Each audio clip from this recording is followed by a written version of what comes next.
Isang katok sa pinto. Tatlong sunod-sunod, malakas at nagmamadali. Napapikit si Jessa, hinigpitan ang hawak sa basang bimpo na kanina pa niya paulit-ulit na pinipiga at ipinapatong sa noo ng kanyang anak. Huwag ngayon, pakiusap, bulong ng kanyang isip. Kailangan niya ng katahimikan. Kailangan ni Miggy ng katahimikan. Ang bawat ingay ay parang martilyo na pumupukpok sa natitira niyang pasensya. Sandali lang po, sigaw niya, sapat lang para marinig sa labas. Dahan-dahan niyang inilapag ang bimpo sa noo ni Miggy, na hindi mapakali sa kanyang pagkakahiga sa luma at medyo humpak ng sofa. Ang munting katawan nito ay nag-aapoy sa lagnat. Muling tumunog ang katok, mas malakas ngayon, mas walang pasensya. Nagtiim ang bagang ni Jessa. Sa inis ay mabilis siyang tumayo at halos padabog na binuksan ang pinto. Isang lalaking nakauniporme ng isang delivery service ang sumalubong sa kanya, hawak ang isang clipboard at isang kulay kapeng sobre. Kay Ma'am Jesusa Santos po, tanong ng lalaki, hindi man lang tumitingin sa kanya at abala sa paghahanap ng kanyang pangalan sa listahan. Ako nga, sagot ni Jessa, ang inis ay napalitan ng kaba. Wala siyang inaasahang padala. Wala siyang in-order online. Ang huling pera niya ay naipambili na ng gamot at lugaw. Pakipirma na lang po dito, Ma'am. Kinuha ni Jessa ang sobre at mabilis na pumirma. Nang maisara niya ang pinto, tinitigan niya ang sobreng nasa kanyang kamay. May logo ito ng kumpanya kung saan siya nagtatrabaho bilang isang data encoder. Isang malaking kumpanya sa Maynila. Ang dibdib niya ay biglang nagsimulang kumabog ng mabilis. Hindi ganito ang itsura ng sahod. Ang sahod ay nasa puting paislip envelope. Ito ay selyado at mukhang opisyal. Nanginginig ang mga kamay niya habang pinupunit ang gilid ng sobre. Hinugot niya ang isang makapal na papel, nakatupi sa tatlo. At habang binabasa niya ang mga unang salita, naramdaman niya ang unti-unting panlalamig ng kanyang buong katawan na parang binuhusan siya ng isang balding yelo. Dahil sa kasalukuyang isinasagawang company-wide redundancy program. Ang inyong serbisyo ay hindi nakakailanganin simula sa araw na ito. Nagpapasalamat sa iyong naging kontribusyon. Redundancy.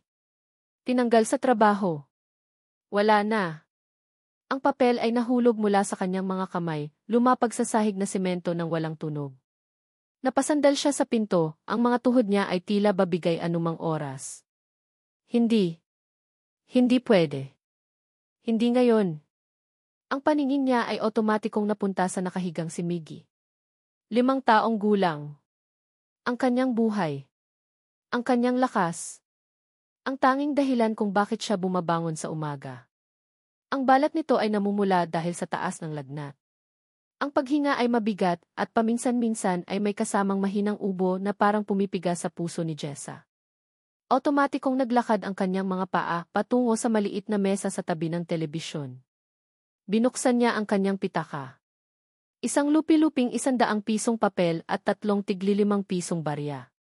Iyon na lang ang natitira sa kanya. Sapat para sa isang araw pa ng lugaw, pero hindi sapat para sa mas malakas na gamot na kailangan ni Miggy.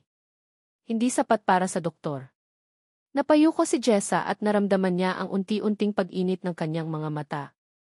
Isang butil ng luha ang pumatak sa kanyang kamay. Sinundan pa ng isa at isa pa. Paano na? Paano na si Miggy?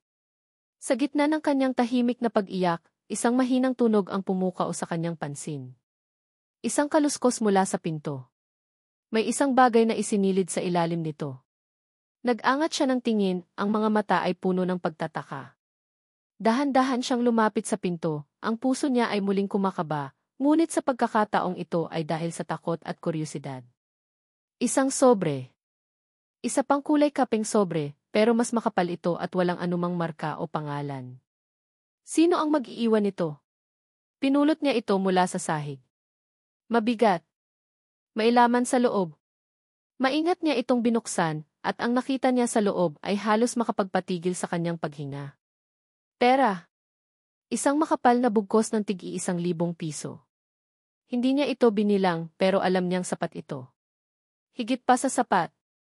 Kasama ng pera ay isang maliit na piraso ng papel na maisulat kamay na mensahe. Gawin mo ito para sa hustisya. Pumunta ka sa Hacienda de Villa. Hacienda de Villa. Sa San Rafael, Batangas. Alam niya ang lugar na iyon.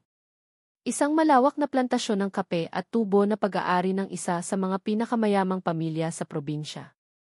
Ano ang kinalaman niya doon? At anong hustisya ang sinasabi nito? Sa ilalim ng papel ay may ilan pang mga litrato. Malalabo pero sapat para makita ang mga mukha ng mga trabahador na mukhang pagod at payat.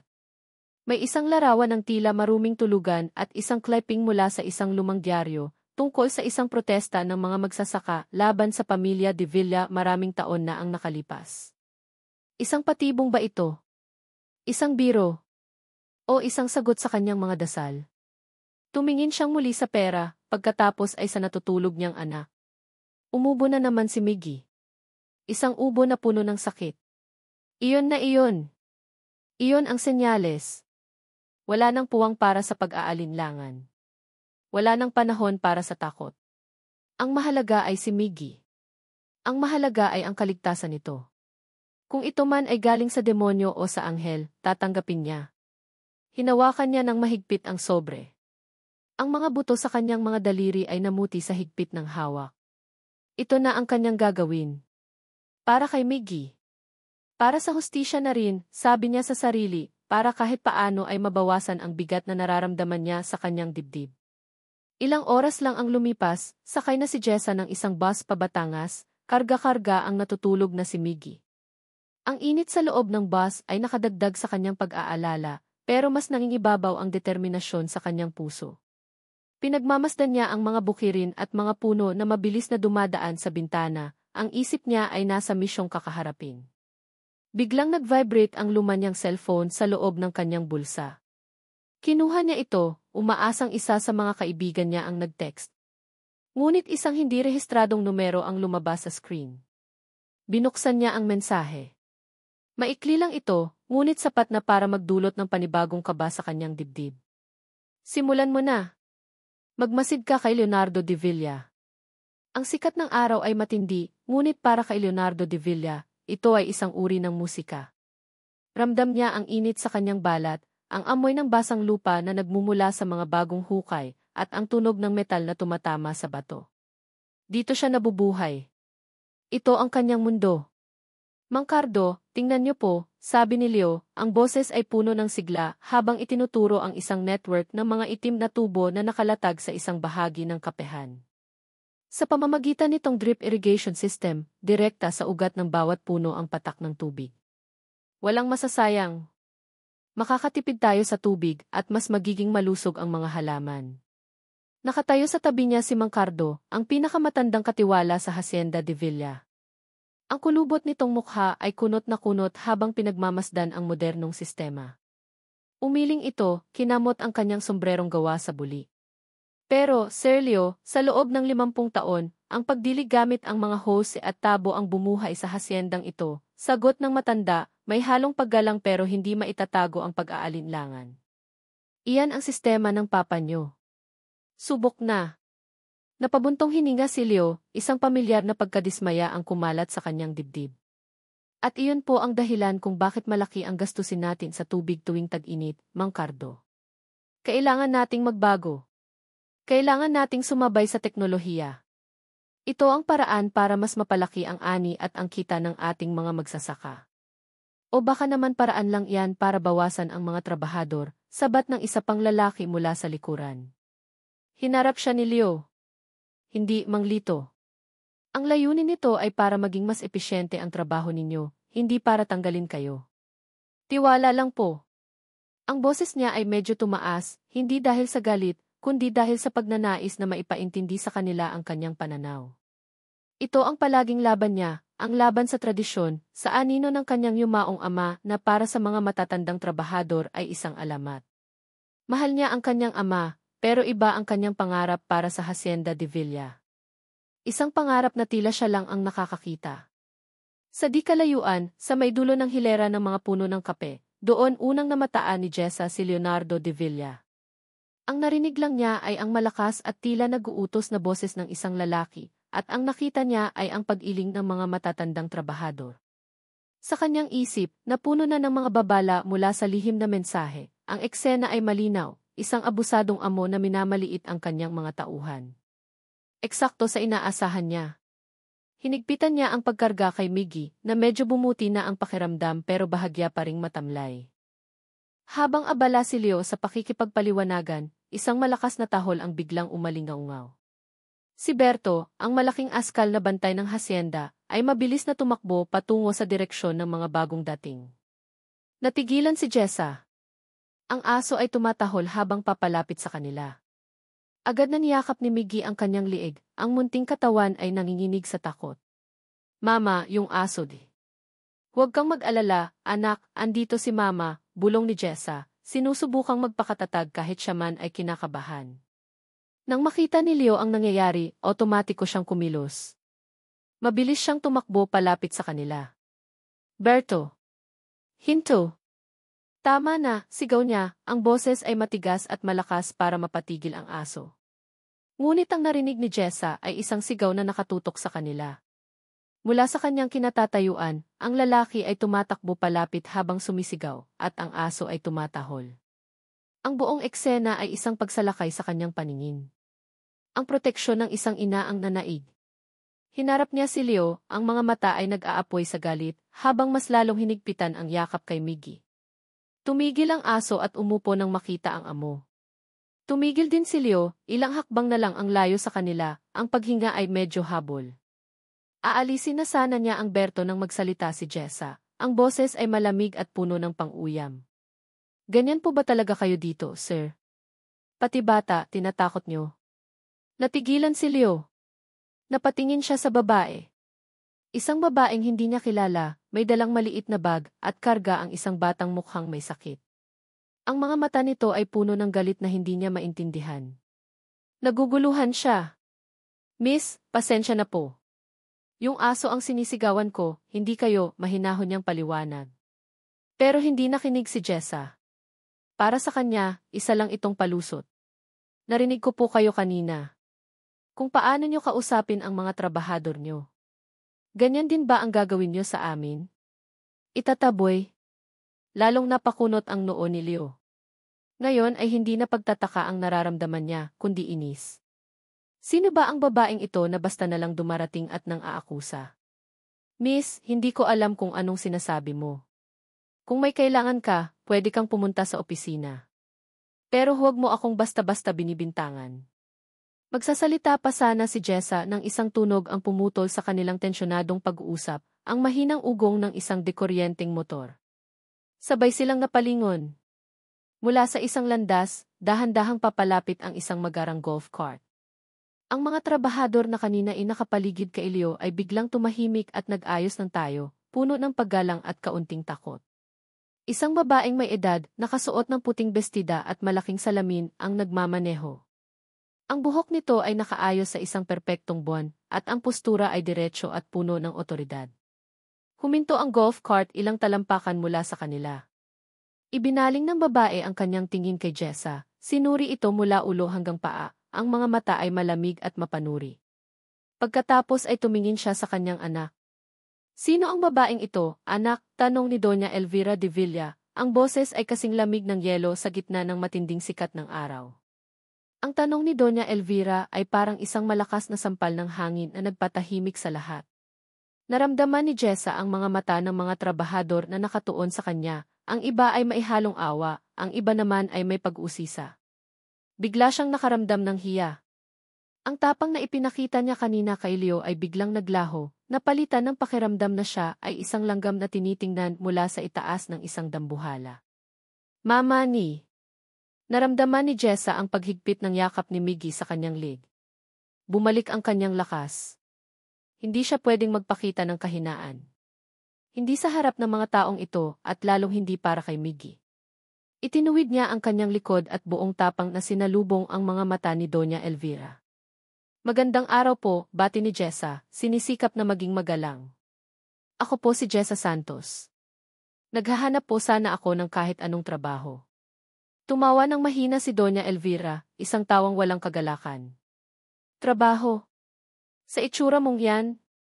Muli siyang sinuri nito mula sa kanyang mga luma at maalikabok na sapatos hanggang sa kanyang gusot na damit. Ang bawat sulyap ay parang isang karayom na tumutusok sa kanyang pagkatao. Mama, wala po kaming ibang mapupuntahan, pakiusap ni Leo sa mahinang boses, lumapit ito sa gilid ng golf cart. At problema ba natin iyon, Leonardo? Sagot ng matanda, hindi inaalis ang tingin kay Jessa. Ibinaling nito ang atensyon sa kalagayan ni Jessa. Isa kang ina na walang asawa. At naghahanap ng trabaho dito sa hacienda, dala-dala ang iyong anak. Anong akala mo sa lugar na ito, isang institusyon ng kawanggawa? Ang bawat salita ay mabigat, dinisenyo para ipahiya siya sa harap ng lahat. Gusto na lang ni Jessa na maghukay ng lupa at ibaon ang kanyang sarili. Gusto niyang sumigaw, sabihin na hindi siya namamalimos, na mayroon siyang dignidad.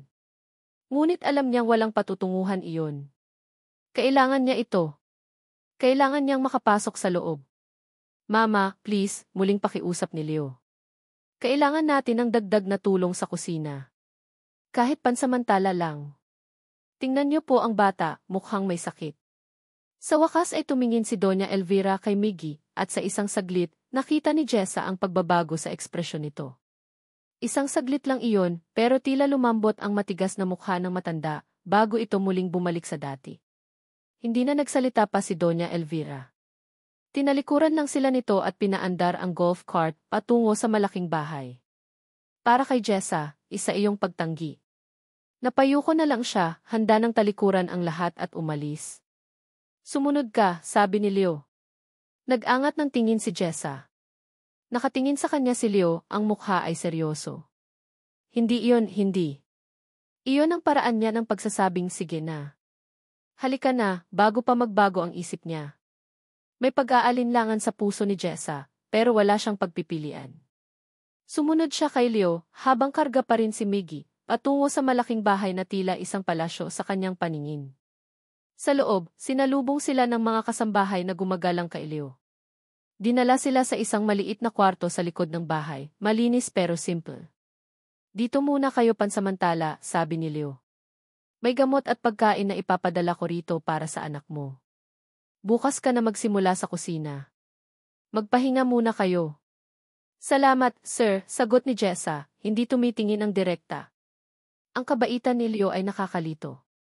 Hindi ito tugma sa imahe ng isang mapang-aping hasyendero na nabuo sa kanyang isip. Siguro ay pakitang tao lang ito. Isa lang itong palabas.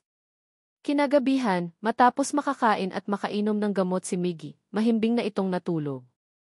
Ngunit si Jessa ay gising na gising. Ang mga salita sa lihim na mensahe ay paulit-ulit na tumatakbo sa kanyang isipan.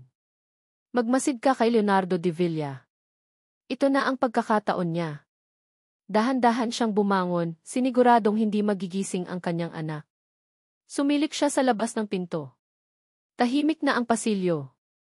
Ang tanging naririnig niya ay ang tunog ng mga kuliglig mula sa labas. Dahan-dahan siyang naglakad, sinusundan ang direksyon kung saan niya nakitang pumasok si Leo kanina. Ang kanyang puso ay kumakabog ng malakas sa kanyang dibdib. Nakarating siya sa isang pinto na bahagyang nakaawang. Isang ilaw ang nagmumula sa loob. Sumilip siya. Ito ang opisina. At nandoon si Leo, nakaupo sa isang malaking lamisang gawa sa nara, seryosong nakatitig sa mga papel. Ito na. Huminga siya ng malalim at naglakad palayo ng walang ingay. Pumunta siya sa kusina. Puno ito ng mga plato, baso at iba pang kagamitan. Nakakita siya ng isang tray na may mataas na salansa ng mga platito. Isang ideya ang biglang pumasok sa kanyang isip. Isang mapanganib na ideya. Binitbit niya ang tray at maingat na naglakad pabalik sa direksyon ng opisina. Habang papalapit, sinadya niyang matapilok. Blag! Isang malakas na tunog ng mga nababasag na plato ang umalinggaw sa katahimikan ng gabi. Sinadya niyang mapasigaw ng bahagya, sapat para makuha ang atensyon. Agad na bumukas ang pinto ng opisina at lumabas si Leo, ang mukha ay puno ng pag-aalala. Anong nangyari? Jessa. Okay ka lang? Nakaupo si Jessa sa sahig, napapaligiran ng mga basag na piraso ng plato. Sorry, sir. Pasensya na po. Madilim po kasi hindi ko nakita. Sabi niya, ang boses ay nanginginig, isang perpektong pag-arte. Hayaan mo na yan, sabi ni Leo, lumuhod para tulungan siyang tumayo. Delikado yan. Baka masugatan ka. Halika, tumayo ka. Habang tinutulungan siya ni Leo, ang mga mata ni Jessa ay abala sa paglilibot sa loob ng opisina. Nakita niya ang isang malaking ledger book na nakabukas sa mesa ni Leo. Iyon marahil ang talaan ng mga gastos at sahod. Iyon ang kailangan niya. Ngunit paano? Nang makatayo na siya, mabilis niyang inisip ang susunod na hakbang. Kailangan niya ng dahilan para makapasok sa loob. Sir, pasensya na po talaga. Ako na po ang magliligpit, sabi niya. Huwag na. Ako na ang tatawag sa iba. Magpahinga ka na lang. Kailangan niyang gumawa ng paraan. Kailangan niyang makabalik doon. Kinabukasan, habang nagtatrabaho sa kusina, hinintay niya ang pagkakataong umalis si Leo para sa bukid. Nang sigurado na siyang walang tao sa opisina, dahan-dahan siyang lumabas ng kusina. Ngunit sa pagkakataong ito, hindi siya nag-ingay. Ang bawat hakbang niya ay maingat, ang bawat paghinga ay kinokontrol. Nakarating siya sa pinto ng opisina. Sarado ito pero hindi nakalock. Dahan-dahan niyang pinihit ang seradura. Pumasok siya sa loob. Ang amoy ng lumang papel at kape ay sumalubong sa kanya. Mabilis niyang nilapitan ang mesa. Nandoon ang ledger book. Binuksan niya ito. Mga numero, mga pangalan, mga petsa. Hindi niya ito maintindihan lahat, pero kailangan niya ng ebidensya. Kinuha niya ang kanyang luma at medyo basag na cellphone, at mabilis na kinuhanan ng litrato ang bawat pahina. 1, 2, 3. Sa gitna ng kanyang pagmamadali, isang tunog ang nagpatigil sa kanya. Ang tunog ng dahan-dahang pagpihit ng seradura ng pinto. Nanlaki ang kanyang mga mata sa takot. Huli na para magtago. Ang pinto ay dahan-dahang bumukas. At sa liwanag na nagmumula sa pasilyo, nakatayo si Leonardo de Villa, ang mga mata ay nakatitig sa kanya, pagkatapos ay sa cellphone na hawak niya. Ang mukha ni Leo ay hindi galit, hindi rin gulat. Isang blankong ekspresyon na mas nakakatakot pa sa anumang sigaw. Anong ginagawa mo dito, Jessa? Tanong niya, ang boses ay kalmado ngunit may bigat na parang bato. Ang katahimikan sa loob ng opisina ay mabigat. Bawat segundo ay parang isang oras. Tanging ang malakas na kabog ng dibdib ni Jessa ang maririnig. Para kay Leo, ang eksena sa harap niya ay isang palaisipan. Ang babaeng ito, na ilang araw pa lang sa hasyenda, ay nahuli niyang kinukuhanan ng litrato ang kanyang mga pribadong dokumento. Ang lohikal na reaksyon ay galit. Ang dapat niyang gawin ay isumbat ito, ipatawag ang mga gwardiya, at paalisin. Ngunit hindi galit ang naramdaman niya, kundi pagkalito. At isang hindi maipaliwanag na kuryosidad. Nakita niya ang takot sa mga mata ni Jessa, isang takot na totoo at hindi pagkukunwari. Nakita niya ang panginginig ng mga kamay nito habang hawak ang cellphone. Inilahad niya ang kanyang kamay. Akin na, sabi niya, ang boses ay mahinahon pa rin. Walang nagawa si Jessa kundi abot ang cellphone. Ang isip niya ay blanko. Huli na. Ito na ang katapusan. Paano na si Miggy? Kinuha ni Leo ang cellphone at tiningnan ang screen. Inaasahan niyang makikita ang mga litrato ng ledger. Pero imbes na buksan ang gallery, pinindot niya ang power button para makita ang wallpaper. Isang nakangiting litrato ni Miggy. Pagkatapos ay binuksan niya ang gallery. Mabilis niyang iniscroll ang mga laman nito. Ang puso ni Jessa ay tila aakyat sa kanyang lalamunan. Ngunit ang nakita ni Leo ay hindi ang mga litratong kakakuha lang niya. Ang nakita nito ay ang mga nakaraang larawan, si Miggy na naglalaro, si Miggy na kumakain ng ice cream, si Miggy na natutulog. Isang gallery na puno ng pagmamahal ng isang ina. Nang makarating siya sa mga bagong litrato ng ledger, sandali siyang tumigil. Tiningnan niya ito, pagkatapos ay ibinalik ang tingin kay Jessa, na nakayuko at handa nang tanggapin ang kanyang parusa.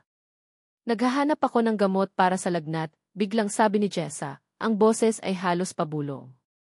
Isang palusot. Isang napakawalang kwentang palusot at alam niya iyon. Akala ko po may botika kayo dito sa loob ng opisina. Hindi sumagot si Leo. Dahan-dahan niyang binura ang mga litrato ng ledger, isa-isa. Pagkatapos ay iniabot niya pabalik ang cellphone kay Jessa.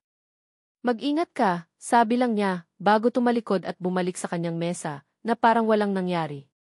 Nakatayo lang si Jessa, hindi makapaniwala. Bakit? Bakit hindi siya nito ipinaalis? Bakit nito binura ang ebidensya laban sa kanya? Ang kabaitang iyon ay mas nakakabahala pa kaysa sa isang sigaw. Puno ng pagkalito, mabilis siyang lumabas ng opisina, ang puso ay naghahalo sa pasasalamat at pagdududa. Kinabukasan, ang bigat ng mga pangyayari ay nanatili sa isipan ni Jessa. Habang nagtatrabaho sa kusina, hindi niya mayalis sa isip ang ginawa ni Leo.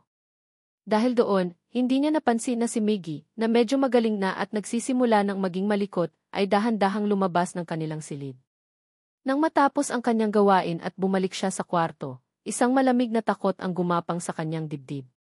Wala si Miggy. Miggy, sigaw niya. Mabilis siyang lumabas, ang puso ay kumakabog. Miggy, nasaan ka anak? Tinanong niya ang mga kasambahay, ngunit walang nakakita. Lumabas siya ng malaking bahay, tumakbo patungo sa mga hardin, ang boses ay paos na sa kasisigaw ng pangalan ng kanyang anak. Ang bawat minuto na lumilipas ay parang isang karayom na tumutusok sa kanyang puso. Ang lahat ng tapang niya, ang lahat ng kanyang misyon ay nawala. Ang natira na lang ay ang dalisay na takot ng isang ina. Nasa kabilang dulo ng hasyenda si Leo, kausap ang mga trabahador, nang mabalitaan niya ang pagkawala ng bata. Agad niyang iniwan ang lahat at sumakay sa kanyang kabayo. Alam niya ang mga panganib sa hasyenda, ang mga ilog, ang mga makakapal na halamanan. Mabilis niyang tinahak ang mga landas, ang kanyang mga mata ay abala sa paghahanap. Naalala niya ang isang maliit na sapa sa likod ng mga puno ng mangga, isang lugar na mapanganib para sa isang bata. Doon siya nagtungo. At hindi siya nagkamali. Sa tabi ng sapa, nakaupo sa isang malaking bato, si Miggy. Umiiyak ito ng tahimik, ang maliliit na balikat ay nanginginig. Dahan-dahang bumaba si Leo mula sa kanyang kabayo para hindi ito magulat. Lumapit siya ng dahan-dahan. Okay ka lang ba, bata? Tanong niya sa malumanay na boses. Nag-angat ng tingin si Miggy, ang mga mata ay puno ng luha. Nawawala po ako. Hindi ko po mahanap si Mama. Ngumiti si Leo. Huwag kang mag-alala. Hahanapin natin siya. Pero sa ngayon, gusto mo bang sumakay sa kabayo ko? Tumango si Miggy, ang takot ay napalitan ng pagkamangha. Maingat siyang binuhat ni Leo at isinakay sa harap niya sa kabayo. Dahan-dahan silang naglakbay pabalik. Habang nasa daan, kinwentuhan ni Leo si Miggy tungkol sa mga ibon at mga puno, at hindi nagtagal ay nawala na ang pag-iyak ng bata, napalitan ng mga tawa. Mula sa di kalayuan, nakita ni Jessa ang figura ng isang lalaking nakasakay sa kabayo, may kargang isang maliit na bata. Si Leo.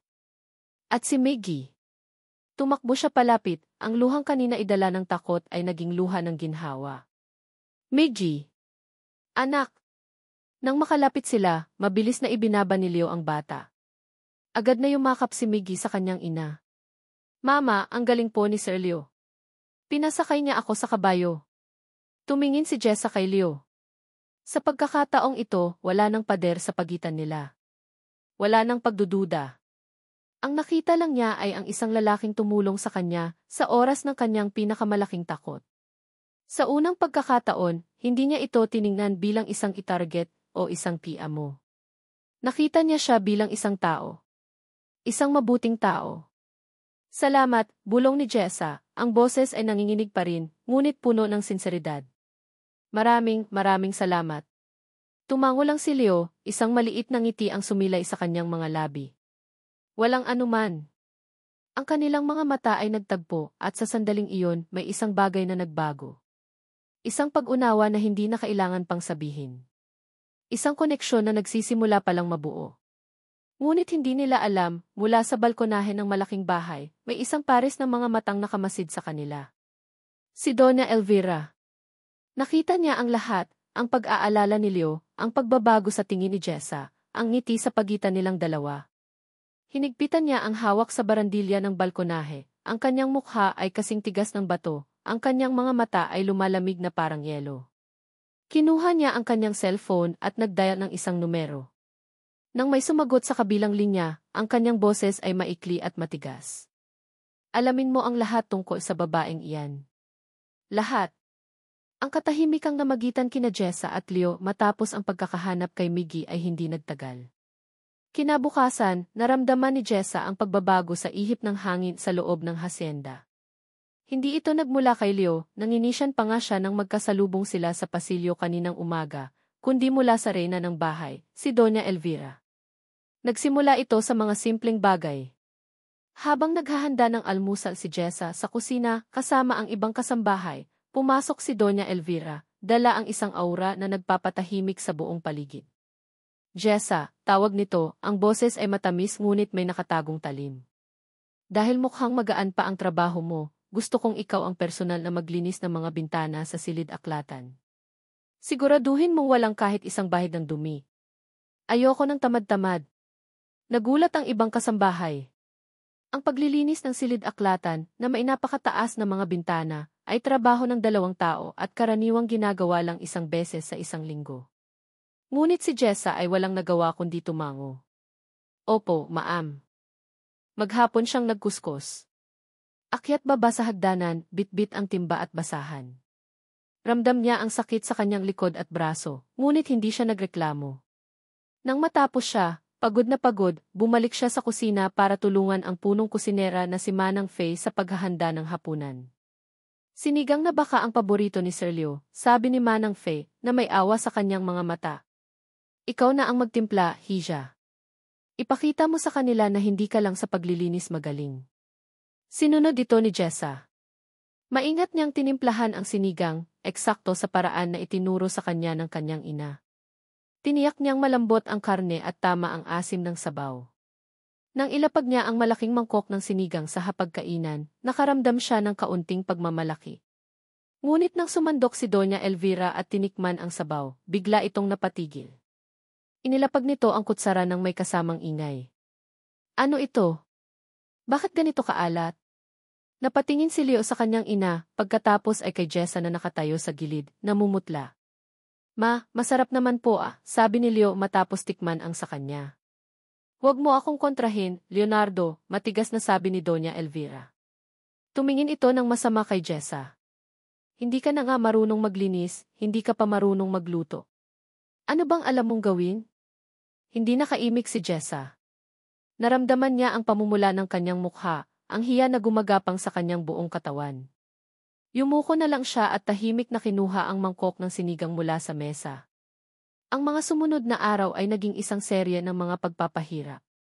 Pinapalinis sa kanya ang hardin sa ilalim ng tirik na araw. Pinapagalitan sa harap ng ibang mga bisita. Bawat kilos niya ay binabantayan, bawat pagkakamali, gaano man kaliit, ay pinalalaki. Alam ni Jessa na sinasadya ang lahat ng ito. Ito ang laso ni Doña Elvira, dahan-dahang ipinapatikim sa kanya, para siya na mismo ang kusang umalis. Isang gabi, may mga importanteng bisita ang mga De Villa.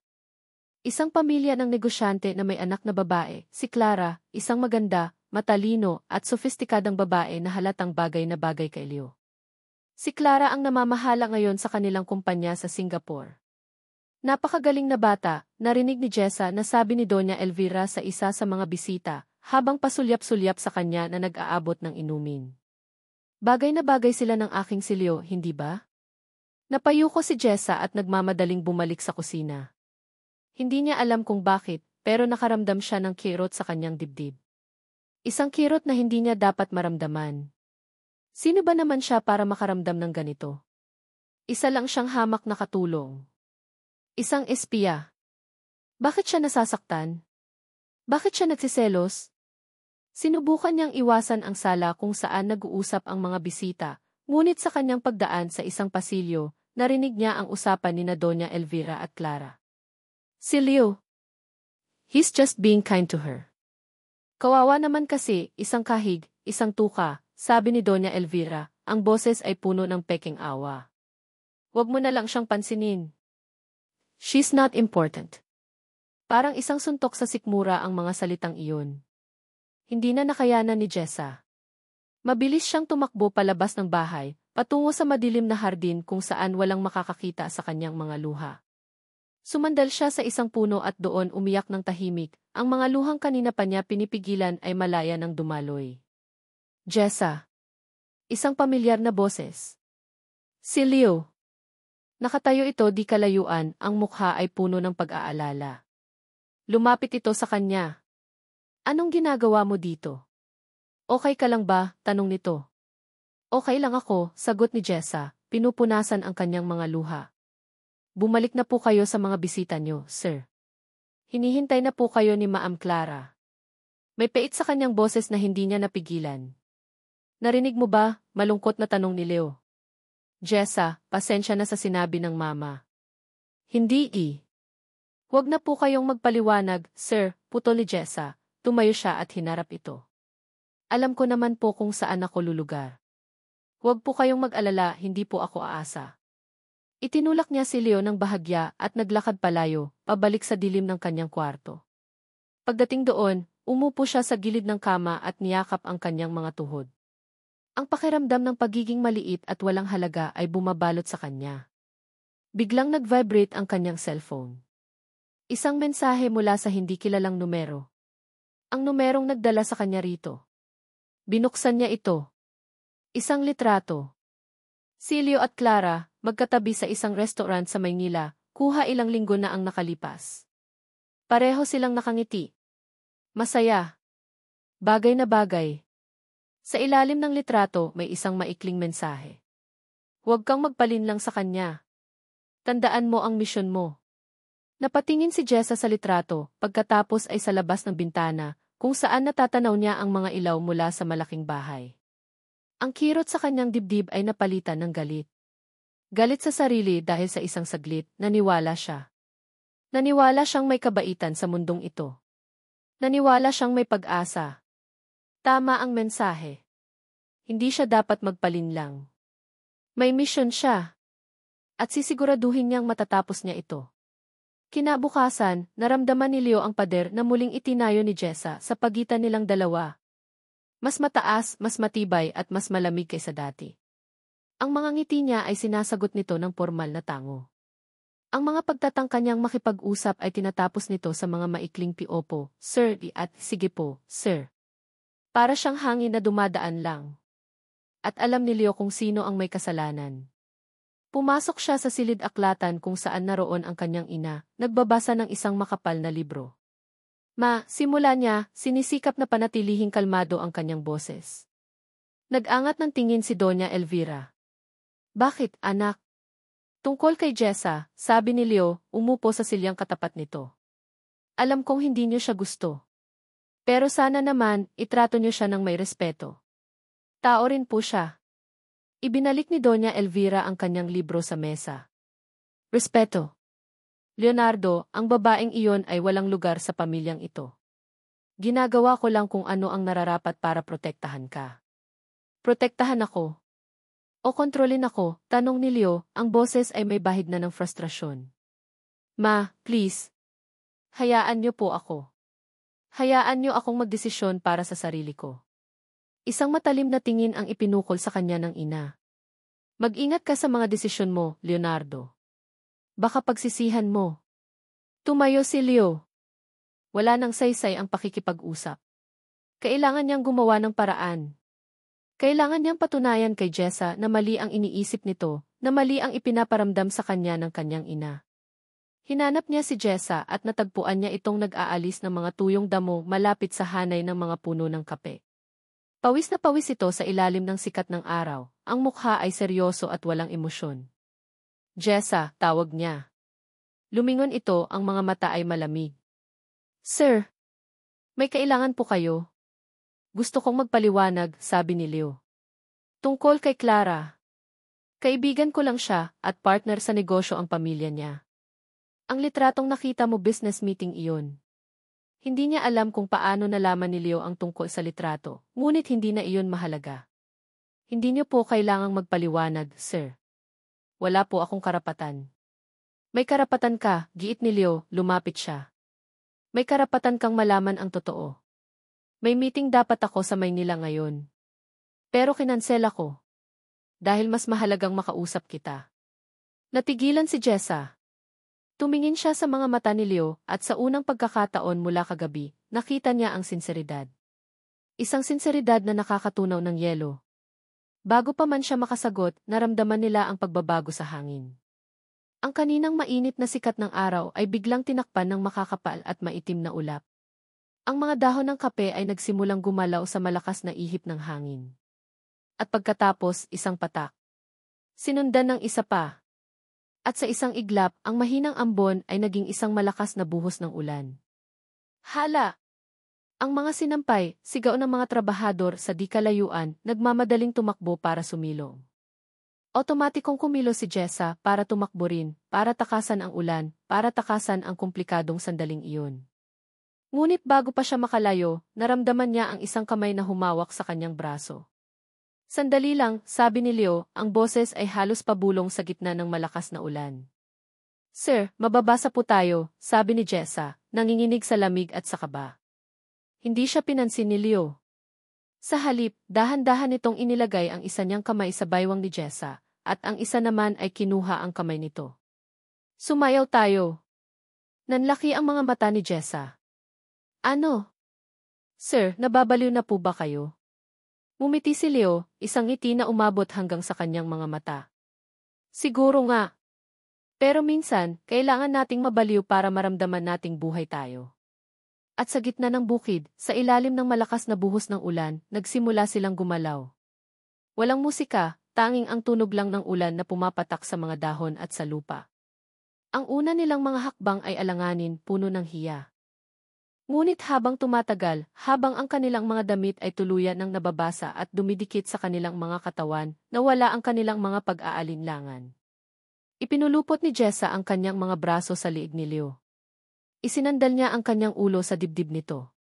Naririnig niya ang malakas na tibok ng puso ni Leo, na kasing bilis ng tibok ng kanyang puso. Itinaas ni Leo ang mukha ni Jessa. Ang tubig ulan ay dumadaloy sa kanilang mga mukha, ngunit ang nakikita lang nila ay ang isa't isa. Dahan-dahan niyang inalis ang mga hibla ng basang buhok na dumidikit sa mukha nito. Ang kanyang mga mata ay bumaba sa mga labi ni Jessa. Palapit ng palapit ang kanilang mga mukha. 1 pulgada na lang ang pagitan. Handa na si Jessa. Handa na si Leo. Ngunit ang diwa ng sandaling iyon ay biglang naputol. Ang kanilang atensyon ay naagaw ng tunog ng isang sasakyan na huminto sa di kalayuan sa may bukana ng hasyenda. Basang-basa at naghahabol ng hininga, sabay silang lumingon. Isang mamahaling itim na kotse ang nakaparada doon. Dahan-dahang bumukas ang pinto sa passenger side. At mula doon ay lumabas ang isang lalaking naka-Amerikana, hawak ang isang itim na payong. Ang lalaki ay tumingin sa kanilang direksyon. Kahit sa gitna ng malakas na ulan, ang kanyang mukha ay pamilyar. Pamilyar sa isang paraan na nagdulot ng isang matinding kilabot sa buong katawan ni Jessa. Ang kanyang ngiti. Ang kanyang mga mata. Ang kanyang tindig. Ang puso ni Jessa ay biglang tumigil sa pagtibok. Ang mundo niya ay gumuho sa pangalawang pagkakataon. Si Marco. Si Marco Reyes. Ang ama ng kanyang anak. Ang multo ng kanyang kahapon. Nakatayo doon, nakangiti, na parang isang demonyong nag-aabang sa gitna ng paraiso. Ang bawat patak ng ulan na lumalapat sa balat ni Jessa ay parang isang piraso ng yelo. Ang init na naramdaman niya sa mga bisig ni Leo kanina ay biglang naglaho, napalitan ng isang nanunuot na lamig na nagmumula sa kaibuturan ng kanyang kaluluwa. Ang kanyang mga paa ay tila ipinako sa kinatatayuan niyang putik. Si Marco. 6 na taon. 6 na taong sinubukan niyang ibaon sa limot ang mukhang iyon. Ang mukha ng lalaking nangako sa kanya ng walang hanggan, ngunit iniwan siyang wasak at nag-iisa. Ang lalaking kinuha hindi lang ang kanyang puso, kundi pati na rin ang lahat ng naipon ng kanyang mga magulang. At ngayon, narito ito, nakatayo sa harap niya, nakangiti na parang wala lang. Marco, anong ginagawa mo dito? Ang boses ni Leo ay puno ng pagkagulat, hinila si Jessa sa likod niya na parang isang pananggalang. Hindi ba't sa susunod na linggo pa ang meeting natin? Marco. Leo. Meeting. Ang mga salita ay umiikot sa isip ni Jessa, ngunit hindi niya ito maproseso. Magkakilala sila? Paanong nangyari? Ngumiti si Marco, isang ngiting hindi umabot sa kanyang mga mata. I was in the area, Leo. Naisip kong dumaan para personal na iabot ang proposal. You know, for personal touch. Ang tingin nito ay lumipat mula kay Leo patungo sa kanya. Sa isang saglit, ang kanyang mga mata ay nagsabi ng lahat, nahuli kita. Bumalik ang tingin nito kay Leo. Mukhang nakaistorbo yata ako sa inyo. Hindi, mabilis na sagot ni Leo, halatang hindi komportable. Binitiwan nito ang kamay ni Jessa. Si Jessa nagtatrabaho siya dito. Ah, I see, sabi ni Marco. Lumapit ito sa kanila, ang kanyang mamahaling sapatos na katad ay lumulubog sa putik. Iniabot nito ang kanyang kamay kay Jessa. Marco Reyes. It's a pleasure to meet you, miss. Ang pag-arte. Ang kasinungalingan. Napakagaling pa rin niya. Tinitigan lang ni Jessa ang nakalahad na kamay. Ang kamay na dati niyang hinahawakan ng may pagmamahal. Ngayon, gusto niya itong saktan. Jessa Santos, si Leo ang sumagot para sa kanya. Naramdaman ni Jessa ang paghigpit ng hawak ni Leo sa kanyang braso, isang senyas na kailangan nilang umalis sa ulan. Pumasok muna tayo sa loob. Ang paglalakad pabalik sa malaking bahay ay ang pinakamahabang paglalakad sa buong buhay ni Jessa. Bawat hakbang ay mabigat. Bawat paghinga ay masakit. Nararamdaman niya ang mga mata ni Marco sa kanyang likod, isang mapanuring tingin na parang tinutunaw siya. Pagdating sa loob, sinalubong sila ni Doña Elvira. Ang mukha nito ay nagulat nang makita si Marco, ngunit mabilis itong napalitan ng isang pormal na ngiti. Habang nag-uusap sila Leo, Marco, at Doña Elvira sa sala, si Jessa ay nakatayo lang sa gilid, basang-basa, nanginginig at hindi makagalaw. Jessa, magpalit ka na ng damit at magdala ka ng kape para sa bisita natin, utos ni Doña Elvira. Iyon ang nagpabalik sa kanya sa realidad. Tumango siya at halos takbuhin ang daan patungo sa kanyang kwarto. Pagsara niya ng pinto, napasandal siya dito, ang paghinga ay sunod-sunod at malalim. Tumingin siya sa salamin. Ang itsura niya ay kaawa-awa. Basang sisiw. Isang tanga. Doon niya napagtanto ang lahat. Ang hindi kilalang numero. Ang sobre na may pera. Ang imisyon para sa hustisya. Ang mga peking ebidensya. Hindi ito nagkataon lang. Ito ay isang plano. Isang masalimuot at masamang plano. At ang nasa likod nito ay si Marco. Siya ang nagpadala kay Jessa dito. Hindi niya alam kung paano siya nahanap ni Marco, pero sigurado siya. Ginamit siya ni Marco. Ginamit siya para sirain ang mga Devilla. At siya, sa kanyang desperasyon, ay naging isang perpektong kasangkapan. Isang tanga na sumunod lang sa utos. Isang matinding galit at pagkasuklam sa sarili ang bumalot sa kanya. Nagpalit siya ng damit, nagpunas ng mukha, at sinubukang ayusin ang sarili. Kailangan niyang maging matatag. Hindi siya pwedeng magpakita ng kahinaan sa harap ni Marco. Pagbalik niya sa sala dala ang isang tray ng kape, ang usapan nila ay tungkol sa negosyo. Isang malaking kontrata para sa pamamahagi ng kape ng Hacienda de Villa. So, ito na ang final proposal, sabi ni Marco, inilalapag ang isang makapal na folder sa mesa. Mas maganda ang offer ng kumpanya namin kaysa sa kasalukuyang distributor nyo. Pag-aaralan namin ito, seryosong sabi ni Leo. Habang inilalapag ni Jessa ang mga tasa, sinadya ni Marco na magsalita. You know, Leo, you have to be careful these days. Maraming manloloko. Mga taong magaling magpanggap, gagawin ang lahat para lang sa pera. Ang mga salita ay direktang nakatutok sa kanya. Naramdaman ni Jessa na nanginig ang kanyang kamay. Muntik na niyang matapon ang mainit na kape. Tama ka dyan, segunda ni Doña Elvira, habang matalim na nakatingin kay Jessa. Kaya dapat, marunong tayong kumilatis ng tao. Hindi na niya kaya. Mabilis niyang inilapag ang huling tasa at nagpaalam. Excuse me po. Nagmamadali siyang pumunta sa banyo. Doon, sa harap ng lababo, sumuka siya.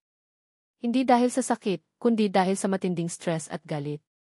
Nang mag-angat siya ng tingin sa salamin, ang nakita niya ay isang babaeng pagod na sa pagiging biktima. Pagsara niya ng pinto ng banyo, nagulat siya nang makitang nag-aabang si Marco sa pasilyo, nakasandal sa pader. Walang ibang tao sa paligid. Kamusta ka na, Jessa? Tanong nito, ang boses ay mapang-asar. Anong kailangan mo sa akin, Marco? Bakit mo to ginagawa? Nanginginig na tanong ni Jessa. Tumawa si Marco. Simple lang. Negosyo. At ikaw? Ikaw ang alas ko. Ang inside man ko. Magaling ka, aaminin ko. Muntik na akong maniwala sa drama niyo ni Leo kanina sa ulan. Wala kang karapatan. Wala akong karapatan, putol ni Marco, ang boses ay biglang naging malamig at mapanganib. Lumapit ito sa kanya, hinawakan ang kanyang braso ng mahigpit. Nice to see you again, Jessa. Galing mo talagang umarte. Pero tandaan mo, hawak pa rin kita sa lig. Isang salita ko lang kay Doña Elvira tungkol sa tunay na pakay mo dito, tapos ka. Kaya sumunod ka lang sa plano. Naiintindihan mo. Binitiwan siya nito ng marahas. Napaurong si Jessa, ang mga mata ay nanlalaki sa takot at galit. Ang lalaking minahal niya noon ay isa na ngayong halimaw. At siya, sa kasamaang palad, ay muling napasok sa kulungan na ito mismo ang gumawa. Para kay Leo, ang presensya ni Marco Reyes sa hacienda ay parang isang batong bumara sa kanyang lalamunan. Mayroong mali. Ramdam niya ito sa paraan ng pagtingin ni Marco kay Jessa, sa hindi maipaliwanag na tensyon sa pagitan nilang dalawa. Ngunit sa harap ng isang malaking business deal, isinantabi niya muna ang kanyang personal na pakiramdam. Hindi niya alam na sa likod ng kanyang likuran, isang alyansa ang nabubuo. Isang alyansang isinilang mula sa iisang layunin, ang paalisin si Jessa. Isang gabi, sa isang liblib na bahagi ng hardin, lihim na nagkita sina Doña Elvira at Marco. Ang buwan lang at ang mga bituin ang saksi sa kanilang usapan. Ano ang maibibigay mo sa akin para maniwala akong kaya mong mapaalis ang babaeng iyan? Tanong ni Doña Elvira, ang boses ay walang emosyon, ngunit ang mga mata ay matalim. Kinamumuhian niya ang kaharap, ngunit handa siyang makipag-ugnayan sa demonyo para lang makuha ang gusto niya. Ngumisi si Marco.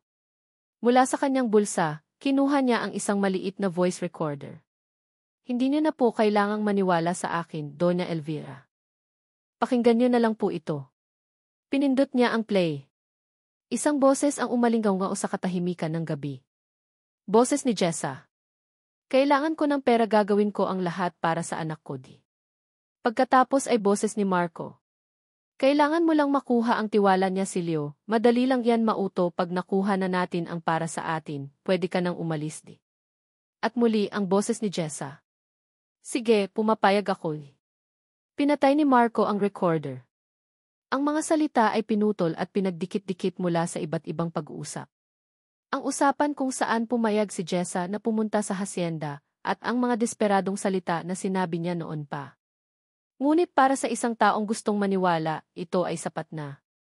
Isang perpektong ebidensya ng pagsasabwatan. Iyan ang kailangan ko, sabi ni Doña Elvira, ang mukha ay nag-aapoy sa tagumpay. Ibigay mo sa akin iyan. Samantala, sa loob ng opisina, gulong-gulo ang isip ni Leo. Hindi niya maalis sa isipan ang takot sa mga mata ni Jessa nang dumating si Marco. May tinatago ba ito?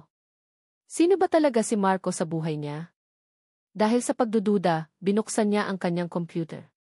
Mayroon silang backup system para sa lahat ng data, isang bagay na ipinagawa niya para sa seguridad. Naalala niya ang araw na nahuli niya si Jessa sa opisina. Kahit binura niya ang mga litrato sa cellphone nito, alam niyang posibleng may naiwang bakas sa system.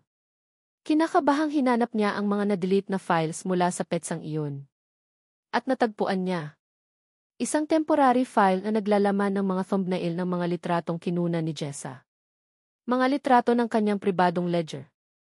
Parang isang suntok sa sikmura ang nakita niya. Totoo pala. Nagsinungaling siya. Niloko siya. Ang lahat ng kabaitan, ang sayaw sa ulan, ang mga mata nitong tila nangungusap, lahat kasinungalingan. Kasabay ng pagkadiskubring iyon, bumukas ang pinto. Pumasok si Doña Elvira, ang mukha ay seryoso. Walang salitang iniabot nito ang voice recorder kay Leo. Pakinggan mo, sabi lang nito. Pinindot ni Leo ang play. Narinig niya ang usapan. Ang plano. Ang pagkumpirma. Ang boses ng babaeng nagsimula na niyang mahalin na tila sinasaksak siya ng paulit-ulit sa bawat salitang binibitawan. Ang pagkadismaya ay naging galit. Ang galit ay naging isang malamig at matinding puot. Tumayo siya, dala-dala ang laptop at ang recorder. Naglakad siya palabas ng opisina, ang bawat hakbang ay mabigat sa galit. Hinanap niya si Jessa. Natagpuan niya ito sa kusina, tinutulungan si Manang Faye na magligpit. Jessa, tawag niya. Ang boses niya ay iba. Walang init, walang buhay. Malamig. Napalingon si Jessa. Nang makita niya ang ekspresyon sa mukha ni Leo, alam na niya. Ito na. Walang imik na inilapag ni Leo ang laptop sa mesa, ipinakita ang mga litrato ng ledger. Pagkatapos ay inilapag niya ang recorder at pinindot ang play. Muling umalingaw sa kusina ang usapang gawa-gawa. Napatakip ng bibig si Jessa. Leo, hindi totoo yan, pakinggan mo ako. Ngunit hindi na nakikinig si Leo. Ang nakikita lang niya ay ang katotohanan na nasa harap niya. Ang babaeng pinagkatiwalaan niya ay isang manloloko. Isang ahas na pinatuloy niya sa kanyang pamamahay. Hindi siya sumigaw. Hindi siya nagalit sa paraang marahas. Mas malala pa roon. Tumingin siya kay Jessa, ang mga mata niya ay blanko, walang kahit anong emosyon. Umalis ka na, sabi niya, ang boses ay kasing talim ng isang kutsilyo. Ngayon din ni Leo, pakiusap ti. Pagmamakaawa ni Jessa, ang mga luha ay nagsisimula ng mamuo sa kanyang mga mata. Patibong lang yan si Marco. Huwag mong babanggitin ang pangalan niya, sabi ni Leo, ang panga ay nagtiim. Narinig ko na ang lahat. Nakita ko na ang lahat. Tama na ang pag-arte, Jessa. Tapos na. Binalot ng katahimikan ang kusina. Si Manang Fee ay napaurong sa isang sulok, takot na makialam. Si Jessa ay nakatayo lang doon, ang puso ay durog na durog. Ang huling patak ng tiwala ay naubos na. Tumalikod si Leo at naglakad palayo, hindi na lumingon pa. Walang nagawa si Jessa, kundi bumalik sa kanyang kwarto, ang mga paa ay nanginginig. Binuhat niya si Miggy na mahimbing na natutulog, kinuha ang kanilang maliit na bag at lumabas ng malaking bahay. Gabi na. Madilim ang paligid. Ang hasyenda na minsan ay tila isang paraiso sa kanya ay isa na ngayong madilim na impyerno. Habang naglalakad siya palayo sa daan na puno ng graba, ang mga luha ay malayang dumadaloy sa kanyang mga pisngi. Wala siyang pera. Wala siyang matutuluyan. Wala siyang direksyon. Nawala na sa kanya ang lahat. Ang gabi sa Hacienda de Villa ay laging payapa. Ngunit ngayong gabi, para kay Leo, ang katahimikan ay isang ingay na nakabibingi. Nasa loob siya ng kanyang opisina. Ang parehong opisina kung saan niya nahuli si Jessa. Ang parehong opisina kung saan niya sinira ang puso nito at ang sarili niyang puso. Sa ibabaw ng kanyang lamesa, isang mamahaling bote ng brandy ang nakatayo, halos kalahati na lang ang laman. Ang hangin ay mabigat sa amoy ng alak at ng pait ng pagsisisi. Lumipas ang 2 araw mula nang paalisin niya si Jessa. 2 araw na parang isang walang katapusang gabi. Sa umaga, pinipilit niyang maging normal. Ipinapakita niya sa kanyang ina at sa mga trabahador na tama ang kanyang desisyon, na mas mabuti na ang hasyenda ngayong wala na ang manlolokong babae. Ngunit pagsapit ng gabi, kapag siya na lang mag-isa, bumabalik ang lahat. Ang mukha ni Jessa. Ang mga mata nitong puno ng luha at pagmamakaawa. Leo, pakiusap, patibong lang yan. Tumungga siyang muli mula sa baso. Ang init ng alak ay gumuhit sa kanyang lalamunan, ngunit hindi nito kayang pawiin ang lamig sa kanyang dibdib. Bakit masakit pa rin? Kung isa lang itong manloloko, bakit parang may malaking bahagi ng pagkatao niya ang nawala? Tumayo siya at naglakad-lakad sa loob ng malaking bahay. Bawat sulok ay may alaala. Ang kusina kung saan ito nagluluto. Ang hardin kung saan niya ito unang nakitang umiyak. Ang bukid kung saan sila sumayaw sa ilalim ng ulan. Dinala siya ng kanyang mga paa sa maliit na kwarto sa likod ng bahay. Ang kwartong tinuluyan ni Jessa at Miggy. Binuksan niya ang pinto. Malinis na ang silid, inayos na ng mga kasambahay. Ngunit ang amoy ni Jessa, isang pinaghalong amoy ng sabon at ng sanggol, ay naroon pa rin. Pumasok siya. Ang kama ay maayos na, ang sahig ay makintab. Ngunit sa ilalim ng kama, may isang bagay na kumislap ng tamaan ng liwanag mula sa pasilyo. Lumuhod siya para kunin ito. Isang hair clip. Isang mumurahing plastic na hair clip na hugis paru-paro. Ang uri ng bagay na hindi mo makikita sa loob ng marangyang bahay na ito. Alam niyang kay Jessa ito. Marahil ay nahulog noong nagmamadali itong mag-impake. Hinawakan niya ito sa kanyang palad. Isang maliit at walang kwentang bagay. Ngunit habang tinititigan niya ito, bumalik ang lahat ng alaala. Ang pag-aalala nito kay Miggy. Ang sinseridad sa mga mata nito nang pasalamatan siya. Ang tapang nitong harapin ang kanyang ina. Ang mga piraso ng palaisipan ay hindi magkakatugma. Ang babaeng nakilala niya ay hindi isang tusong manloloko. Ang babaeng nakilala niya ay isang ina na gagawin ang lahat para sa kanyang anak. Patibong lang yan si Marco. Si Marco. Ang ugat ng lahat ng ito. Ang lalaking bigla na lang sumulpot. Ang lalaking nagdala ng gulo. Biglang may pumasok sa kanyang isip. Mabilis siyang bumalik sa kanyang opisina at umupo sa harap ng computer. Ang security system. Binuksan niya ang mga recording mula sa araw na dumating si Marco. Hinanap niya ang eksena sa pasilyo, sa labas ng banyo, kung saan niya nakitang nag-uusap sina Jessa at Marco. Pinalaki niya ang imahe. Walang tunog ang video, ngunit ang mga kilos ay nagsasalita ng malakas. Hindi ito usapan ng magkasabwat. Nakita niya ang takot sa mukha ni Jessa. Nakita niya kung paano ito umatras. Nakita niya kung paano marahas na hinawakan ni Marco ang braso nito.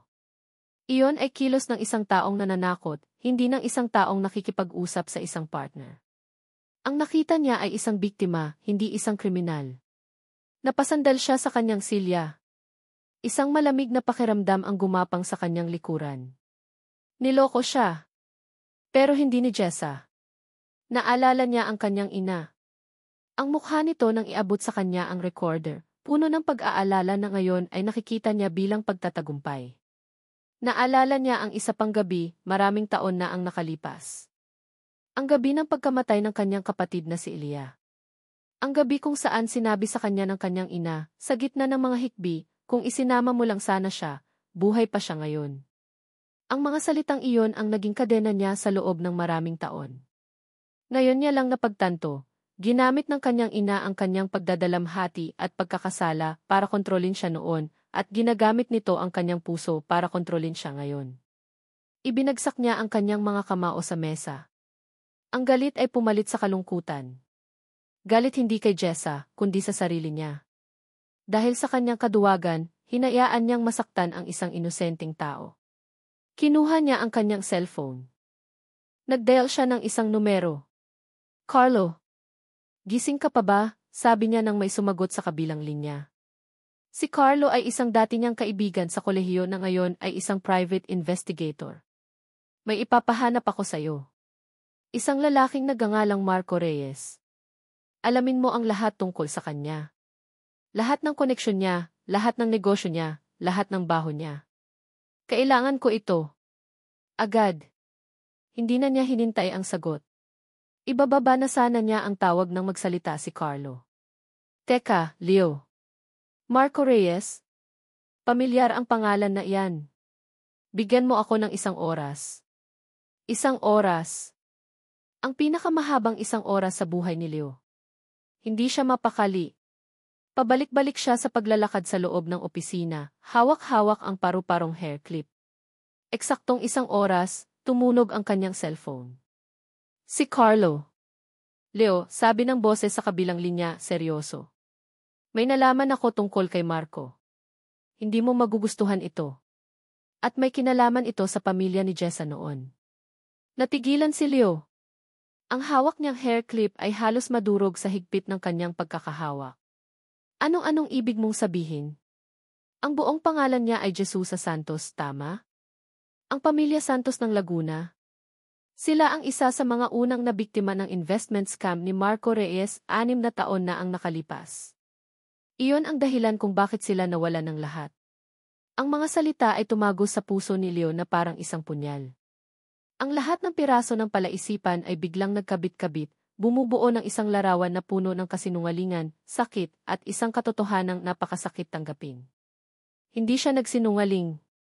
Hindi siya nanloko. Siya ay isang biktima. At siya, si Leonardo de Villa, ang nagtulak sa biktima pabalik sa kamay ng kanyang berdugo. Ang amoy ng kandila at lumang kahoy ang bumalot kay Jessa. Sa loob ng 3 araw, ang maliit na silid sa likod ng simbahan ng San Rafael ang naging kanlungan nila ni Miggy. Ang matandang pari, si Father Michael, ang kumupop sa kanila nang makita niya silang paggalagala sa plaza, walang patutunguhan. Binigyan sila nito ng pagkain, ng bubong at ng katahimikan. Sa loob ng 3 araw na iyon, umiyak si Jessa. Iniyak niya ang lahat, ang sakit, ang galit, ang panghihinayang. Ngunit ngayong ika-4 na umaga, paggising niya, wala nang luhang pumapatak. Napalitan ito ng isang bagay na mas matibay, determinasyon. Tiningnan niya si Miggy na mahimbing na natutulog sa isang lumang banig. Ang inosenteng mukha nito ang nagsilbing kanyang lakas. Hindi na siya pwedeng maging biktima.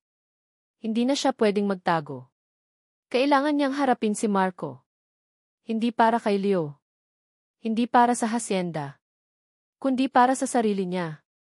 Para sa anak niya. Para mabawi niya ang dignidad na ninakaw sa kanya. Kinuha niya ang kanyang luma at basag na cellphone, tinitigan ang numero ni Marco na nakasave pa rin doon. Nanginginig ang kanyang mga daliri, ngunit buo ang kanyang loob. Nag-text siya. Magkita tayo. Sa bayan. May kailangan akong sabihin. Mabilis ang naging tugon. Cafeteria sa tapat ng munisipyo. 1-0 ang huwag kang gagawa ng kahit anong katangahan. Umiti ng mapait si Jessa. Katangahan. Iyon ang tingin sa kanya ni Marco. At iyon ang gagamitin niya laban dito. 10:00 ng umaga, pumasok si Jessa sa cafeteria. Maingay ang lugar, puno ng mga empleyado ng munisipyo na nagkakape. Perpekto. Umupo siya sa isang mesa sa sulok at naghintay. Bago pa man dumating si Marco, maingat niyang inilagay ang kanyang cellphone sa ibabaw ng mesa, nakatagilid, ang mikropono ay nakatutok sa kung saan upo si Marco. Pinindot niya ang record button. Ilang sandali pa, pumasok si Marco. Mayabang ang kanyang paglalakad, nakasuot ng mamahaling damit, na para bang pag-aari niya ang buong mundo. Umupo ito sa tapat ni Jessa. Ano to, Jessa? Isang huling pagmamakaawa, panunuyan ito. Ngumiti si Jessa, isang ngiting malungkot at pagod. Marco, pakiusap. Itigil mo na to, hayaan mo na kami. Sinadya niyang gawing mahina at desperado ang kanyang boses. Tumawa si Marco, isang tawang malakas at mapanghamak. Hayaan kayo. Bakit? Dahil mahal mo na ang hasyendero mo. Jessa. Akala ko ba matalino ka? Pare-pareho lang silang mga mayayaman. Mga mapagmataas. Madali silang mauto. Tingnan mo si Leo, isang peking recording lang, naniwala na agad. Itinaboy ka. Bawat salita ay parang isang patalim, ngunit hindi na ito kasing sakit ng dati. Tinitigan lang siya ni Jessa, pinabayaan itong magsalita. At ang nanay niya? Si Doña Elvira. Mas masahol pa. Handa siyang kumampi sa akin, sa taong kinamumuhian niya, para lang mapaalis ka. Ganyan sila. Ganyan ang mundong ginagalawan nila. At ikaw, akala mo may lugar ka doon? Paano mo kami nahanap? Tanong ni Jessa, ang boses ay halos pabulong. May pera ako, Jessa. Ang pera ay kayang hanapin ang lahat. At ang pera din ang kukuha sa akin ng kontrata ng De Villa. Pagkatapos noon, wala na akong pakialam sa kanila. O sa iyo. Huminga ng malalim si Jessa. Nakuha na niya ang kailangan niya. Ang pag-amin. Ang arogansya. Ang kasamaan. Tapos ka na, tanong ni Jessa, ang boses niya ay biglang nagbago. Nawala ang pagmamakaawa. Napalitan ito ng isang lamig at tapang na ikinagulat ni Marco. Natigilan si Marco. Anong sabi mo? Tumayo si Jessa.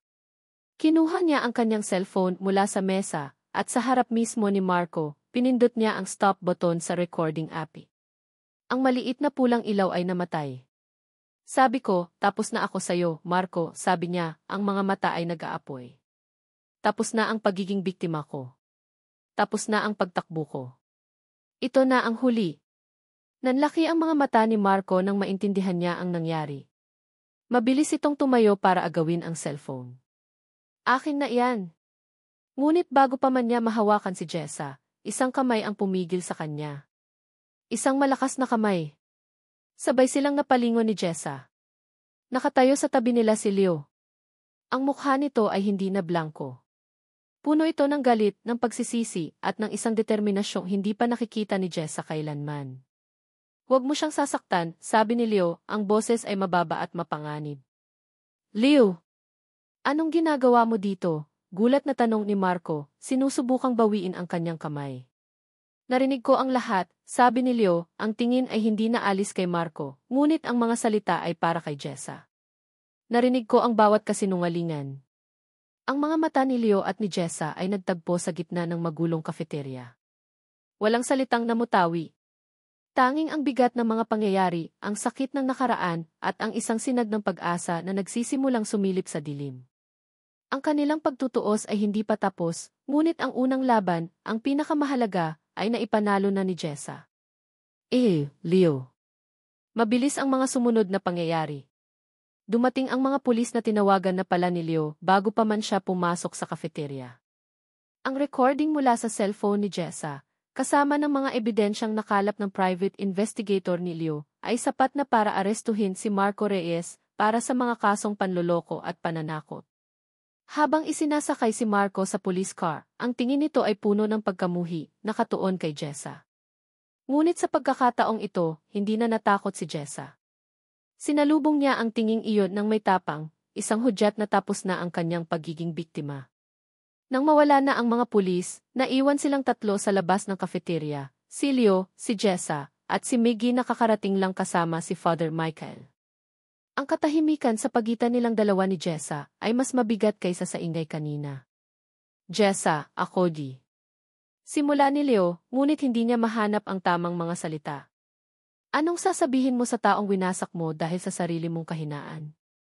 Uwi na po kami, sir, sabi ni Jessa, ang boses ay pagod. Hinawakan niya ang kamay ni Miggy. Saan? Tanong ni Leo.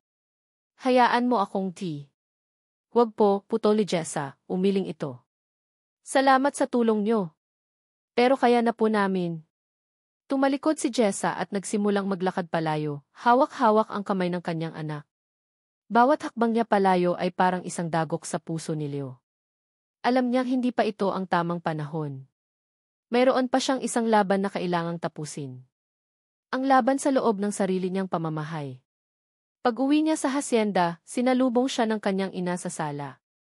Ang mukha ni Doña Elvira ay puno ng pag-aalala. Anak! Nabalitaan ko ang nangyari. Ayos ka lang ba? Ang babaeng iyon talagang. Tama na, ma, sabi ni Leo, ang boses ay kalmado ngunit may bigat na ikinatigil ni Doña Elvira. Alam ko na ang lahat. Anong ibig mong sabihin? Alam kong ikaw ang nagbigay sa akin ng recorder. Alam kong nakipagsabuatan ka kay Marco para mapaalis si Jessa, diretsong sabi ni Leo. Bakit, ma? Bakit niyo ginawa iyon? Para sa'yo, sagot ng ina, ang boses ay tumataas. Para protektahan ka sa isang gold digger. Isang babaeng walang pinanggalingan. O para protektahan ang sarili niyo, ganti ni Leo. Para hindi ako mawala sa inyo, tulad ng pagkawala ni Leah. Ang pangalan ng namayapang kapatid ay parang isang bombang sumabog sa pagitan nila. Napahawak sa dibdib si Doña Elvira, ang mga mata ay nanlaki. Huwag mong isasali dito ang kapatid mo. Bakit hindi, ma? Dahil iyon ang ginagamit niyong sandata laban sa akin sa loob ng 10 taon. Sumigaw na si Leo, ang lahat ng sakit at bigat na kinimkim niya ay lumabas na. Hindi ko kasalanan ang nangyari kay Leah. Isang aksidente iyon. Pero ginamit niyo iyon para itali ako. Ginamit niyo ang pagmamahal ko sa inyo para kontrolin ako. At dahil sa takot kong saktan kayo, sinaktan ko ang babaeng mahal ko. Sa huling mga salita, napagtanto ni Leo ang katotohanan. Mahal niya si Jessa. Napaupo si Doña Elvira sa sofa, ang lakas ay tila nawala. Sa unang pagkakataon, nakita ni Leo ang kanyang ina hindi bilang isang reynang bakal, kundi bilang isang babaeng marupok at takot. Takot na maiwang mag-isa. Bigla itong umiyak, isang iyak na hindi pa niya nakikita kailanman. Isang iyak na puno ng sakit at pagsisisi.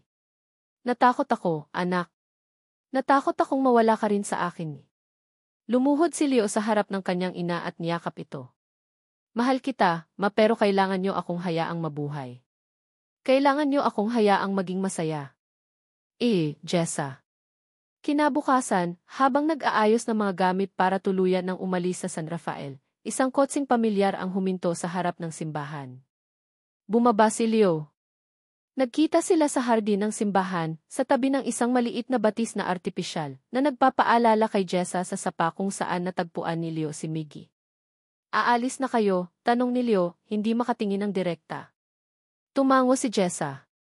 Kailangan na naming magsimula ulit. Jessa, sabi ni Leo, ang boses ay nanginginig. Walang salita ang sapat para sabihin kung gaano ako nagsisisi. Patawarin mo ako, Jessa. Sa lahat ng sakit na binigay ko sa'yo. Ang paghingi niya ng tawad ay hindi para bumalik ito, kundi para palayain ang sarili niyang konsensya. Tumingin si Jessa sa dumadaloy na tubig.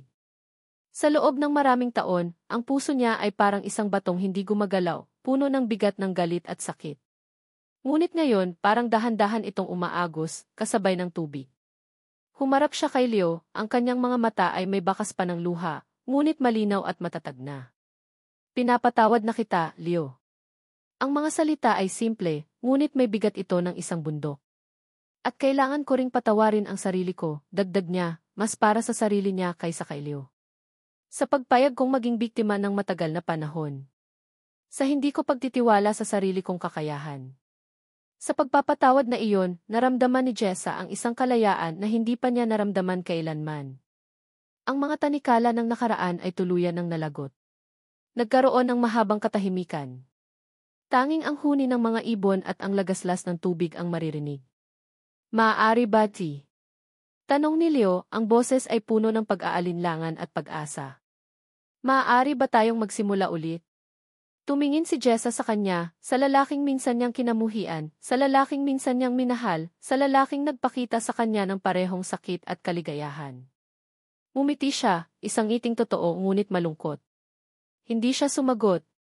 Sa halip, tumingin siya sa malayo, sa daan palabas ng bayan, kung saan isang bagong buhay ang naghihintay. Ang katahimikan niya ang nagsilbing sagot, isang sagot na nagsasabing hindi pa ito ang tamang panahon, na ang pagpapatawad ay hindi nangangahulugang paglimot, at ang paghilom ay isang prosesong kailangan nilang pagdaanan ng mag-isa bago sila maging buo para sa isa't isa. 6 na buwan. Para kay Leo, ang 6 na buwan ay isang mahabang panahon ng pagbabago. Ang Hacienda de Villa ay umuunlad. Ang drip irrigation system na dati tinututulan ay tinanggap na ngayon ng mga magsasaka matapos nilang makita ang paglago ng kanilang ani at pagbaba ng gastos. Naging mas bukas siya sa pakikinig at naging mas matatag sa pamumuno. Ang hacienda ay hindi na lang lugar ng kanyang ama, ito na rin ay lugar niya. Ngunit ang pinakamalaking pagbabago ay nangyari sa loob ng malaking bahay. Naging mas tahimik si Doña Elvira. Ang dating matigas na ekspresyon ay napalitan ng isang mapayapang kalungkutan at pagkatapos, dahan-dahang pagtanggap. Mas madalas na siyang umingiti ngayon, lalo na kapag Sabado ng hapon. Dahil tuwing Sabado ng hapon, bumibisita siya sa isang maliit na karinderya sa bayan. Ang pangalan nito, Kusina ni Miggy. Hindi umalis si Jessa sa San Rafael. Ginamit niya ang kaunting tulong pinansyal na ibinigay ni Father Michael para magtayo ng isang maliit na kainan. Ang kanyang lugaw at sinigang ang naging paborito ng mga taga-bayan. Ang babaeng dating nagtatago sa anino ay isa na ngayong maliit na negosyante, iginagalang at hinahangaan. Ang kanyang mukha ay hindi na puno ng takot, kundi ng isang kumpiyansang nakuha mula sa sariling pagsisikap. Tuwing Sabado ng hapon, darating si Doña Elvira sa karinderya. Hindi para kumain, kundi para dalhan ng laruan si Miggy. Sa una, alanganin ang lahat. Ngunit ang pagmamahal ng isang lola sa kanyang apo ay mas malakas kaysa sa anumang pride. Nakikita ni Doña Elvira sa mga mata ni Miggy ang mga mata ng kanyang anak na si Leo, at unti-unti, ang yelo sa kanyang puso ay natutunaw. Minsan, habang naglalaro sina Miggy at Doña Elvira sa isang tabi, magkakatinginan sila ni Jessa. Walang salitang namumutawi, tanging isang tahimik na pag-unawa, isang hindi pa nasasabing pagpapatawad. Si Leo naman, hindi pumupunta tuwing Sabado. Iginagalang niya ang sandaling iyon sa pagitan ng kanyang ina at ni Jessa. Sa halip, pumupunta siya tuwing Biyernes ng gabi, kapag malapit nang magsara ang karinderya. Gaya ngayong gabi. Pumasok siya sa kusina ni Miggy. Abala si Jessa sa pagpupunas ng mga mesa. Si Miggy naman ay mahimbing nang natutulog sa isang maliit na higaan sa sulok. Gabi na, sabi ni Leo. Napangiti si Jessa. Marami kasing customer kanina. Walang imik na kumuha si Leo ng isang basahan at sinimulang tulungan si Jessa na magligpit. Ganito na ang naging routine nila sa loob ng ilang buwan. Walang pilitan. Walang malalaking deklarasyon ng pag-ibig. Tanging isang komportableng samahan na dahan-dahang nabubuo muli, piraso bawat piraso. Pinag-uusapan nila ang hasyenda, ang karinderya, ang mga kalokohan ni Miggy sa eskwela. Mga simpleng bagay. Mga totoong bagay. Nang matapos silang magligpit, sabay silang umupo sa labas, pinagmamasdan ang mga bituin sa madilim na kalangitan. Naalala ko noong una kang dumating sa hasyenda, basag ni Leo sa katahimikan. Galit na galit ka sa akin. Natawa si Jessa. Kasi naman, mukha kang supladong amo. At ikaw, mukha kang babaeng handang makipag-away kahit kanino. Nagtawanan sila. Ang mga alaala na dati masakit ay isa na lang ngayong kwentong nagpapangiti sa kanila. Patunay na ang mga sugat ay tunay ngang naghihilom. Tumahimik si Leo, tila may malalim na iniisip. Jessa, noong tinanong kita kung pwede tayong magsimula ulit hindi mo ako sinagot. Tumingin sa kanya si Jessa, ang mga mata ay seryoso. Dahil hindi pa tayo handa noon, Leo. Pareho tayong wasak. Kailangan muna nating ayusin ang mga sarili natin bago natin kayang ayusin ang tayo. Tumango si Leo, naiintindihan ang lahat. Kinabukasan, linggo, isinama ni Leo sina Jessa at Miggy sa hasyenda. Habang naglalakad sila sa gitna ng malawak na kapehan, kasabay ng paglubog ng araw, ang buong paligid ay nagkulay ginto. Si Miggy ay masayang tumatakbo sa unahan, hinahabol ang mga paru-paro. Huminto si Leo at humarap kay Jessa. Hinawakan niya ang mga kamay nito. Sa pagkakataong ito, hindi ito umiwas. Hinigpitan pa nga nito ang hawak sa kanya. Jessa, sabi ni Leo, ang boses ay puno ng sinseridad. Hindi ko maipapangakong hindi na tayo magkakamali. Hindi ko maipapangakong hindi na tayo masasaktan. Pero maipapangako kung haharapin natin ang lahat ng magkasama. Maipapangako kung hindi na kita bibitawan. Hindi na niya tinanong kung pwede silang magsimula ulit. Dahil ang totoo, nagsimula na sila. Matagal na. Hinawakan niya ang kamay ni Jessa. Welcome home, Jessa. Mumiti si Jessa, isang ngiting abot langit, puno ng pagmamahal at kapayapaan. Ang mga mata niya ay bahagyang nagluha, ngunit ito ay mga luha ng kaligayahan. Welcome home sa atin, pagtatama niya. Niyakap niya si Leo. Mahigpit. Sa likod nila, ang malaking bahay ng Hacienda de Villa ay naliligo sa ginintuang sinag ng dapit hapon, hindi na isang simbolo ng sakit at paghihiwalay, kundi isang tahanan na naghihintay na muling mabuo. Isang tahanan para sa kanilang tatlo. At dito nagtatapos ang kwento ni Jessa at Leo. Isang taos-pusong pasasalamat sa inyong pagsubaybay at pakikinig sa bawat kabanata ng kanilang paglalakbay. Mula sa unang patak ng luha ni Jessa hanggang sa huling ngiti ng tagumpay, naramdaman ko ang bawat hibla ng kanilang emosyon at umaasa akong naramdaman niyo rin iyon. Ang pagsulat ng kanilang kwento ay isang paalala na ang buhay, tulad ng isang nobela, ay puno ng mga hindi inaasahang pagsubok at mga kabanatang puno ng sakit. Ngunit ang kwento ni Jessa at Leo ay hindi lamang tungkol sa sakit. Ito ay isang kwento ng pagbangon. Isang patunay na ang tunay na lakas ay hindi nasusukat sa kung paano tayo umiiwas sa pagbagsak, kundi sa kung paano tayo tumatayo matapos madapa. Ito ay tungkol sa pagpapatawad, hindi lang sa iba, kundi lalo na sa ating mga sarili. At higit sa lahat, ito ay isang kwento ng pag-asa. Pag-asa na kahit sa pinakamadilim na gabi, laging mailiwanag na naghihintay sa umaga.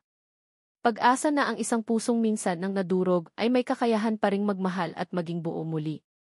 Naway may isang piraso ng kanilang kwento na nanatili sa inyong mga puso. Maraming salamat muli sa inyong oras at pakikinig. Kung may aral o damdamin kayong nais ibahagi, huwag po kayong mag-atubiling iwanan ito sa comment section sa ibaba. Hanggang sa ating susunod na kwento.